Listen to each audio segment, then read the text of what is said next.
Hello dear students, star of electropolity में online classes चल रही हैं। बच्चों, आप लोगों ने कक्षा 10 पास करी है, कक्षा 11 में आप लोग आ गए हैं। तो एक तो पढ़ाई करते रहे, मेहनत से घर पर रहें, स्वच्छ रहें, स्वस्थ रहें। और दूसरा, अगर आप में से किसी ने अब तक स्कूल में आकर के अपना 11वीं क्लास का रजिस्ट्रेशन फॉर्म फिलअप नहीं किया है तो पहले वो अपना रजिस्ट्रेशन फॉर्म भर लें, जो कि बहुत जरूरी है। 31 अगस्त से पहले एडमिशन भी करा लीजिए। अगर आपके आसपास में कोई ऐसे एडमिशन है जो अच्छी पढ़ाई करना चाहते हैं, अच्छी तरह से पढ़ना चाहते हैं और अपना भविष्य उज्जवल करना चाहते हैं तो स्टार ऑफ इलेक्ट्रोपॉलिटी में एडमिशन करा लें, अभी हाल फिलहाल में जरूर। क्लास स्टार्ट करते हैं। प्यारे बच्चों, 11वीं क्लास में एक चैप्टर हम पढ़ चुके हैं, एक चैप्टर कंप्लीट हो चुका है, मात्रक मापन और त्रुटि विश्लेषण का। अब ये चैप्टर 2 आता है। जो हमने चैप्टर 1 की वीडियो आपने देखी थी, उन सब में मैंने पार्ट डाले थे, पार्ट 1, 2, 3, 4, 5, 6 करके। ऐसे ही हम चैप्टर 2 भी पार्ट में करके पढ़ेंगे। तो आज की क्लास में चैप्टर 2, जिसका नाम है एक समान रेखा में गति, एनसीईआरटी की जो किताब है, आपकी किताब में, उसमें नाम है motion along straight line, English में कह रहे हैं। तो उस चैप्टर का जो चैप्टर 2 है, इसका नंबर एक्चुअल में किताब में नंबर 3 पड़ा हुआ है।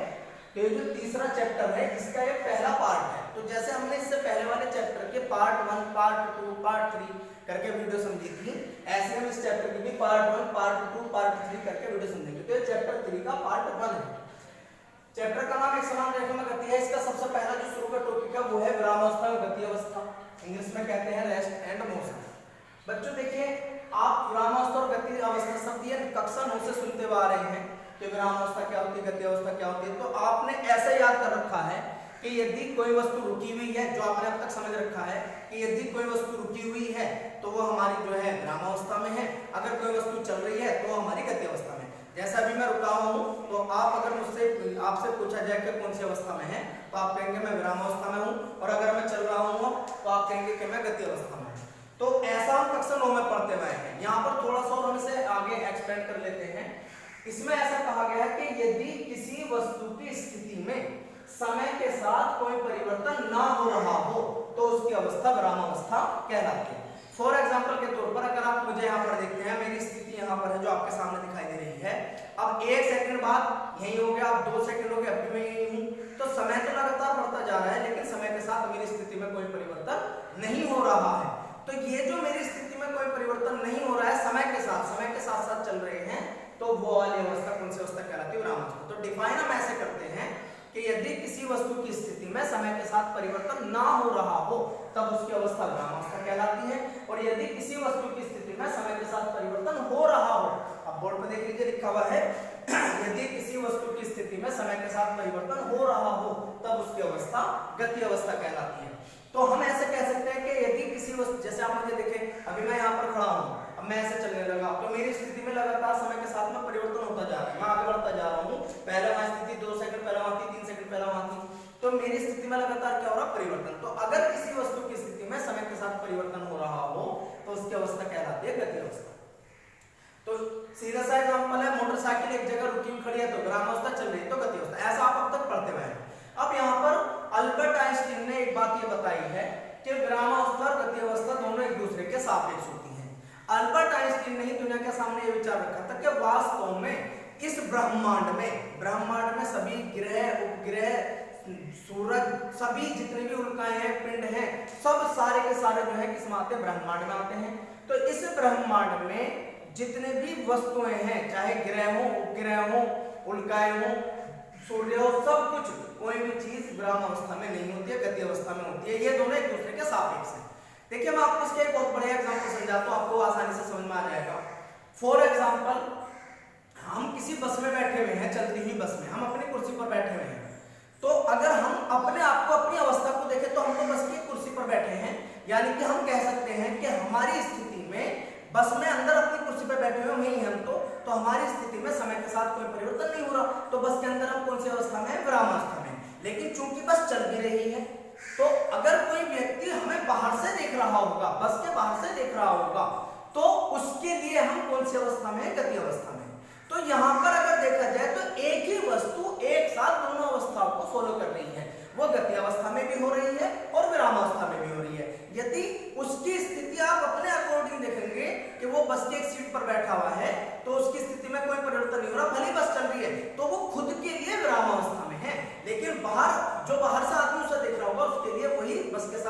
चलता हुआ दिख रहा है तो वो गति अवस्था में है।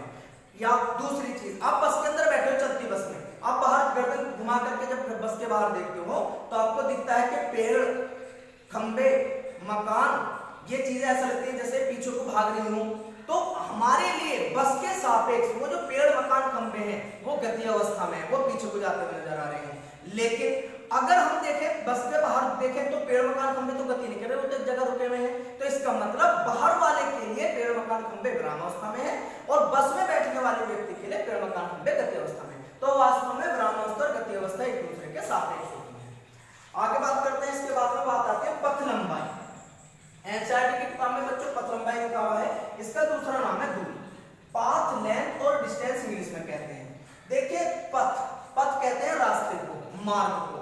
अब कोई भी रास्ते पर कोई वस्तु चल रही है तो उस पथ की जितनी भी लंबाई कवर कर रही है, जितनी भी लंबाई तय कर रही है, वह लंबाई दूरी कहलाती है। आप लोग मुझे ऑब्जर्व करिए, मैं आपको यहाँ पर दिख रहा हूँ, अब यहाँ पर मैं आपको दिख रहा हूँ, मैं यहाँ पर चला 1 2 3 कदम और 3 कदम, फिर 1 2 3, तो मैंने पथ जो नापा है 3 कदम जाने में तय किया है पथ और 3 कदम आने में तय किया है। तो मेरे द्वारा पथ की कुल लंबाई तय की गई कुल लंबाई 3 जाने में और 3 आने में कुल लंबाई होगी 6 स्टेप, 6 कदम। तो पथ द्वारा, किसी वस्तु द्वारा तय किए गए पथ की कुल लंबाई को दूरी कहते हैं। तो ये डेफिनेशन है, किसी वस्तु द्वारा तय किए गए पथ की कुल लंबाई दूरी कहलाती है। इसे हम अभी ऐसे दिखा रहे हैं, अपने कक्षाओं में पढ़ते हुए ऐसे दिखा रहे हैं। मात्रक इसका मीटर है। देखिए दूरी के मात्रक बहुत सारे होते हैं, दूरी का मात्रक सेंटीमीटर भी होता है, मिलीमीटर भी होता है, डेसीमीटर भी होता है, किलोमीटर भी होता है। तो लेकिन जो ऐसा ही पद्धति जो हमने इससे पहले चैप्टर में मात्रक वाले चैप्टर में पढ़ी थी, ऐसा ही पद्धति में दूरी का मात्रक मीटर होता है। और विमाएं भी लास्ट में हमने इससे पहले चैप्टर में विमाएं पढ़ी थी, तो विमाएं इसकी एल होती है। दूसरी बात, दूरी में दिशा नहीं होती। कोई भी व्यक्ति अगर दूरी तय कर रहा, आप मुझे देखो मैं ऐसे भी चला गया, ऐसे भी हो गया, ऐसे भी हो गया, कोई दिशा नहीं है। ऐसा नहीं है कि एक और कुछ जिधर को हम चल रहे हैं बस उधर भी चलता रहेंगे, तो दूरी में कोई दिशा नहीं होती, इसलिए यह अदिश राशि है। आप कक्षाओं से पढ़ते आ रहे हैं, 2 तरह की राशि होती है, एक जिसमें दिशा होती है, जिनमें दिशा होती है उन्हें बोलते हैं सदिश, और जिनमें दिशा नहीं होती है उन्हें बोलते हैं अदिश। तो दूरी में दिशा नहीं होती, अतः यह कैसी राशि है? अदिश राशि है। दूसरी बात, और जरा थोड़ा एक्सप्लेन कर लेते हैं इसे। देखिए यहाँ पर देखिए ये एक पथ है। अब ये ए से सी तक अगर आप देखते हैं तो ए से सी तक बच्चों 10 किलोमीटर है और सी से वापस बी तक जो है 4 किलोमीटर है। अब अगर कोई व्यक्ति ए से सी तक जाकर वापस बी पर आता है तो उसके द्वारा जो पथ बना है 10 किलोमीटर जाने में तय हुआ है और 4 किलोमीटर आने में तय हुआ है। तो 10 किलोमीटर ए से सी तक और 4 किलोमीटर सी से बी तक, तो इसके द्वारा तय किया गया कुल पथ 10 + 4 बराबर 14 किलोमीटर। ये 14 किलोमीटर कहलाएगी पथ।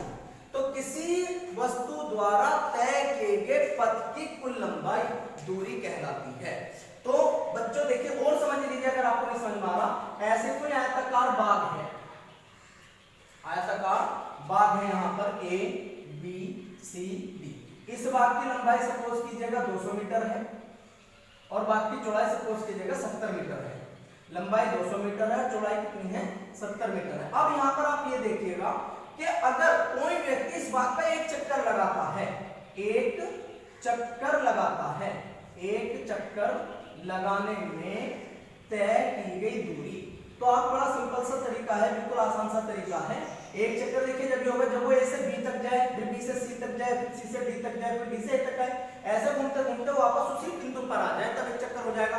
अब एक चक्कर में वो पथ कौन सा तय करेगा? एक ए से बी तक, एक बी से सी तक, एक सी से डी तक और डी से ए तक। तो कुल जो लंबाई बनेगी वो 200 ए से बी तक हुई, प्लस में 70 बी से सी तक हुई, प्लस में फिर 200 सी से डी तक हुई और प्लस में डी से ए तक फिर 70 बी। आप इसे जोड़ोगे तो ये आ जाएगा 540।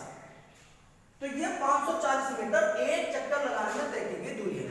तो कुल मिलाकर के कोई भी वस्तु किसी पथ की जितनी भी कुल लंबाई तय करे वह लंबाई दूरी कहलाती है। एक बार एग्जांपल देख लेते हैं।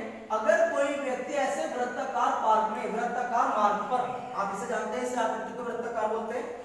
तो ये जो है यहाँ पर केंद्र हो गया, आप अच्छी तरह से जानते हैं, 10वीं पास करके आए। केंद्र से एक और तक की दूरी, ये जो मैं लाइन खींच रहा हूँ, ये दूरी त्रिज्या कहलाती है, जिसे हम किससे दिखा रहे हैं? आर से दिखा सकते हैं।